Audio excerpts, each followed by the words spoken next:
Assalamualaikum warahmatullahi wabarakatuh.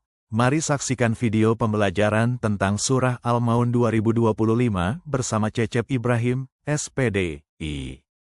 Gimana kabarnya hari ini? Alhamdulillah, luar biasa sehat. Alhamdulillah kita masih diberi kesehatan. Seperti biasa untuk mengawali pembelajaran ini, Bapak minta satu orang untuk memimpin doa. Apin silakan untuk memimpin. Berdoa selesai. Terima kasih Apin yang sudah memimpin doa. Dua siswa-siswi Bapak ini. Siapa yang tidak hadir hari ini? Ada semua. Hadir semua? Alhamdulillah. Jadi tidak ada yang sakit ya. Alhamdulillah kita hadir semua, diberikan kesehatan sampai saat ini. Baik, anak-anak, ini adalah yaitu Quran Surah Al-Maun. Jadi di materi ini kalian akan, karena ini adalah materi termasuk kepada surah-surah juz 30, yang termasuk surah-surah pendek. Di antaranya adalah surah Al-Maun. Apakah di sini ada yang sudah hafal surah-surah pendek? Ya, seperti Anas, Al-Falaq, kemudian Al-Ikhlas. Kasih yal dulu, karena ini berbicara masalah surah-surah. Jadi Bapak supaya kalian semangat. Ada yang oke, kita sama-sama membaca tepuk Al-Quran dulu. 1, 2, 3, tepuk Al-Quran. Al-Quran diturunkan kepada Rasulullah 114, itu jumlah surahnya, menghafalnya sungguh asiknya. Nyala, siapa yang mau masuk surga? Saya. Kandung yang tersirat di dalam Al-Quran. Nah, salah satunya kita akan menyimak pesan-pesan yang terkandung yang ada di dalam Quran Surah Al-Maun. Silakan kalian lihat dengan seksama tugas-tugas diskusi yang harus kalian pertanyakan, mana yang kalian tidak mengerti. Ya? Tiga anak yang sedang membaca Al-Quran. Jadi juga sama. Kemudian yang kedua gambarnya adalah ada gambar seorang anak yang sedang memberikan sesuatu ke iman. Biasanya orang munafik ini jika mengerjakan sesuatu hanya ingin dipuji oleh orang lain. Begitu juga orang munafik pada saat itu yaitu mengerjakan sholat. Tapi sholatnya orang munafik itu bukan karena Allah, tapi hanya karena ingin dilihat dan dipuji oleh orang lain. Makanya karena ada kejadian itu, turunlah surat Al-Maun ayat 4 sampai ke 7. Baik, itulah tayangan video sepintas tentang asbabun nuzul terkait surah Al-Maun. Yang banyaknya ada berapa ayat tadi? Ayatnya ada tuh 7 ayat. Nah, oke. Tadi di situ kan disebutkan ada 2 asbabun nuzul yang terkandung di dalam Quran surah Al-Maun. Nah, yang kita bahas di dalam materi ini adalah sesuai dengan di buku, perhatikan bukunya, kita akan membahas isi kandungan daripada surah Al-Maun. Nah, kalian tadi sudah melihatnya dan mendengarkannya, jadi tentunya kalian ada bayangan-bayangan, kemudian tadi juga sudah membacanya tentang ringkasan materi-materi tentang surah Al-Maun. Tentunya yang terkandung dalam Quran surah Al-Maun. Oke, untuk itu Bapak meminta dari satu kelompok, ada yang sudah hafal surah Al-Maun? Oke, silakan Rafa. Terima kasih Rafa. Berarti Rafa membacakan ayat Qur'annya, yang lain membacakan artinya ya. sesuai dengan perintahnya. Baca tahu dulu, yang lain perhatikan apa namanya artinya. Ada bukunya kah? Oke, silakan. Berapa? Mulai. Tahu dulu.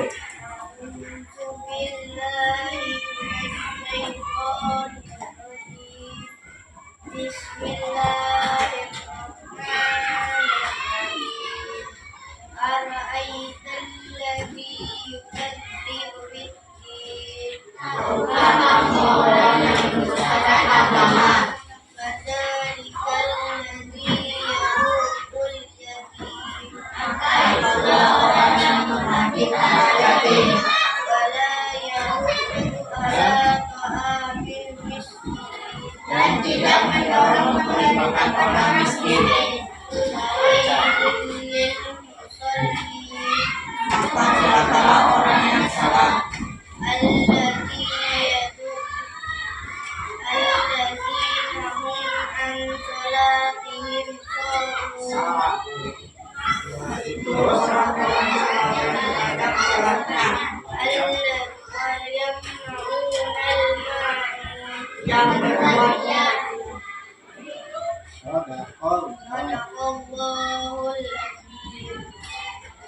Terima kasih kepada Nanda Rafa. Tepuk tangan yang sudah berani.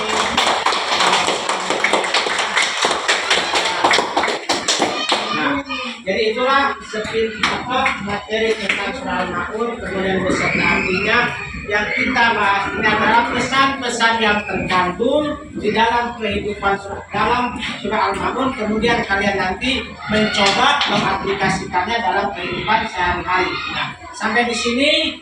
Apakah dari kelompok-kelompok yang lain ada bayangan-bayangan mulai video tadi? Silakan yang mau dipertanyakan, ya. Jangan malu untuk bertanya, karena kalau orang yang malu bertanya nanti akan sesat di jalan, ya.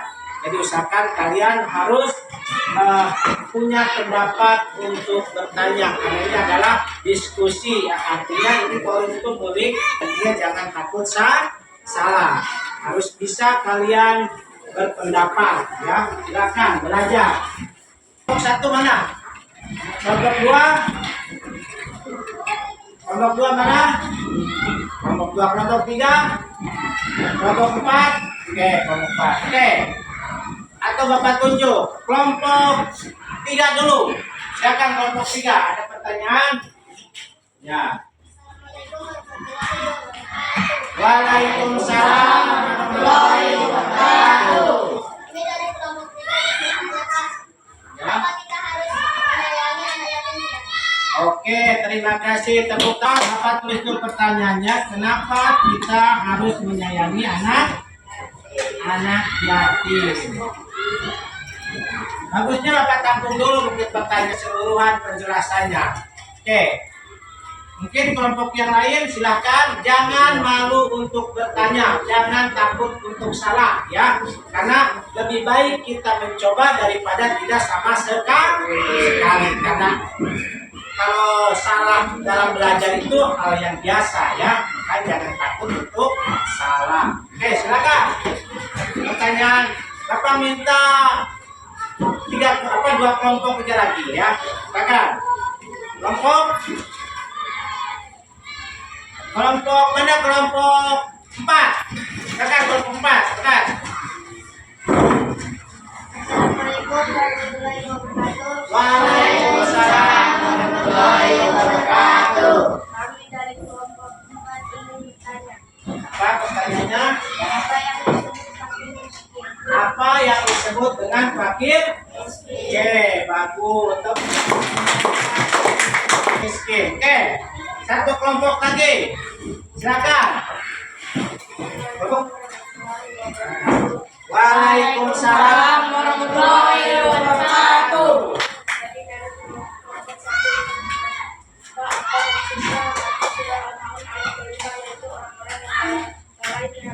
Oke, terima kasih. Tepuk tangan. Maksudnya arti ayat kelima, orang-orang yang lalai terhadap sholatnya. Oke, Bapak. Kelompok 3, kelompok 4 kelompok 1. Berarti kelompok 4 tidak bertanya ya. Oke, silakan perhatikan. Kenapa kita harus menyayangi anak yatim? Pertanyaan dari kelompok 4. Kelompok berapa? Kelompok 3. Salah satu adalah tugas utama dalam perintah Quran surah Al-Maun, kita harus mengasihi, menyayangi anak yatim ya, anak yatim piatu tentunya. Karena itu adalah tugas kita, menyayangi dan mengasihi anak yatim piatu. Kenapa? Yang namanya anak yatim piatu itu kan sudah tidak punya ayah, sudah tidak punya ibu. Berarti siapa lagi kalau kita sebagai muslim yang harus menyayanginya. Jadi di situ juga ada hadisnya, perintah Rasulullah SAW yang menganjurkan kita harus menyayangi dan mengasihi anak yatim. Tentunya tidak boleh kita menghardik anak yatim, karena di dalam Quran surah Al-Maun itu ada larangannya tidak boleh menghardik anak yatim piatu. Nah, kemudian yang kedua, apa yang disebut dengan fakir miskin? Nah, ini pertanyaan bagus dari kelompok berapa? 4. Fakir miskin itu kalau kita definisikan sekarang yang tidak mampu sama sekali, tidak punya tempat tinggal. Fakir miskin. Nah, sekarang pertanyaannya, siapa yang bertanggung jawab untuk memberi fakir miskin? Yaitu kita semua yang mampu. Bahkan dalam Islam itu kan ada menyebutkan hadis bahwasanya harta kita sebagian kecil ada hak-hak fakir miskin, yaitu harus disedekahkan. Yang tempat tinggal itu yang disebut dengan fakir miskin.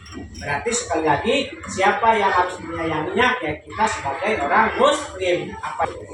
Dari kelompok 1, Pak, apa maksud arti daripada ayat Quran surah Al-Maun ayat kelima ya, ayat kelima itu coba dibaca artinya, Elsa. Ayat kelima itu apa? Yaitu orang-orang yang lalai terhadap sholatnya. Bapak kasih perumpamaan dulu. Yang sholat aja masih terancam kena siksa Allah Subhanahu wa taala. Itu yang melaksanakan sholat. Nah, sekarang di situ kan disebutkan orang-orang yang lalai melaksanakan sholatnya. Nah, sebelum kita menjawab ini, apalagi yang tidak melaksanakan sholat, sungguh berat hukumannya. Ya, orang yang sholat aja masih dikasih teguran oleh Allah Subhanahu wa taala. Celakalah orang-orang yang melaksanakan sholat di akhir atau lalai. Nah, artinya begini. Sesibuk apapun kita, jangan sampai kita melalaikan akhir sholat. Jangan sholat itu ditunda-tunda, intinya. Kalau kita misalnya sudah dengar waktunya azan, kan azan. Nah, cepat tinggalkan dulu semua kesibukan duniawi. Kan sholat itu tidak lama, lalai itu. Orang yang mengerjakannya ditunda-tunda. Paham? Jadi yang lain itu yaitu orang yang mengerjakannya ditunda-tunda sholatnya. Makanya itu dilarang oleh dalam Islam. Jadi jangan sampai kita sudah melaksanakan sholat tetapi masih diancam oleh Allah Subhanahu wa taala. Yaitu sholat yang seperti apa? Sholat yang di akhir atau sholat yang ditunda-tunda. Nah, sudah paham. Kemudian sebelum Bapak mengakhiri tugas diskusi kita ini, materi pembelajaran di Quran surah Al-Maun, Bapak meminta untuk mengukur sampai di mana pengetahuan kalian, bahwasanya paham itu harus ada buktinya, ya. Apakah kalian berdiskusi? Jadi kesimpulannya daripada Quran surah Al-Maun, diskusi kelompok 4, silakan 2 menit untuk mendiskusikan. Berapa apa sakitnya kamu? Ya, yang benar ya. Pak, Saya Pak. oh ya silakan, berani angkat tangan, tepuk tangan dulu. Ya silakan. Saya dari kelompok 2 dengan kesimpulan. Ya, silakan. Apa kesimpulannya? Surah Al-Maun adalah surah ke-107 dalam Al-Quran, berada di juz 30 yang terkandung dalam surah Al-Maun. Allah memerintahkan untuk mengasihi anak yatim dan menolong fakir miskin. Orang yang tidak mengasihi anak yatim dan tidak mau menolong fakir miskin termasuk pendusta agama. Mereka menistakan perintah Allah. Tepuk tangan. Oke. Jadi itulah kesimpulan ya. Satu, apa isi kesimpulannya itu? Apa? Kesimpulannya satu, apa? Tidak miskin. Apabila tidak menyayangi dan mengasihi fakir miskin, itu adalah mendustakan agama. Sama halnya apa? Melanggar perintah Allah Subhanahu wa Ta'ala. Oke. Jadi pertemuan Al-Maun sudah cukup kalian untuk memahaminya, dan harapannya Bapak kalian bisa mengaplikasikannya dalam kehidupan sehari-hari. Nah, Islam, nah, karena pendidikan agama Islam itu adalah materi yang akan kalian bawa dari dunia sampai akhirat. Nah, membahas tentang perilaku manusia, cara menghargai orang lain, itu semua dipelajari di pendidikan agama Islam. Dan mudah-mudahan pertemuan yang akan datang kita diberikan umur panjang, diberikan